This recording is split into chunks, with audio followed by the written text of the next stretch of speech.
Have you ever watched how people give their offerings in church? How do you think it happened in Jesus' time? Jesus was sitting with his disciples in the temple, watching people bring their offerings.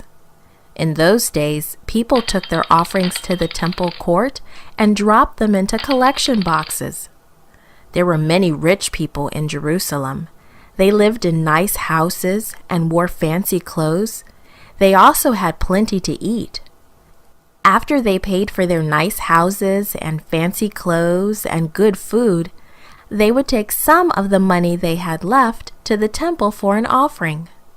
Dressed in their finest clothes, they would go to the temple when they knew a lot of people would be there.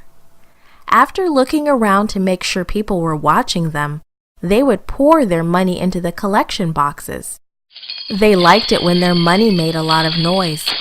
And they liked it when people turned to see who had put so much money into the collection box. They hoped people were whispering, "Look, see how much offering that person brought? He certainly is generous." Jesus knew that those rich people brought only what was left over after they had purchased all the things they wanted. He knew that they had not given up a single thing. They had not gone hungry or done without fancy clothes. They had not sacrificed. Then Jesus noticed a woman at the collection box. He knew that her husband had died and that she was a widow. Many times she had no food to eat. The woman looked around to see if anyone was watching.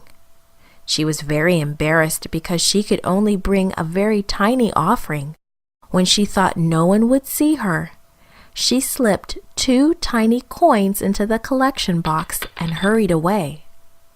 But Jesus had seen her. He had seen the 2 tiny coins she slipped into the offering box. Jesus said to his disciples, "This poor widow has put in more than all the others. She has given all that she has." All that she had, all of her money. As the widow heard Jesus' words, tears of joy filled her eyes. She had no money to buy bread for dinner, but she was happy to give an offering to God. Although her offering was tiny, she gave more than all the others because she gave it cheerfully and out of love for God.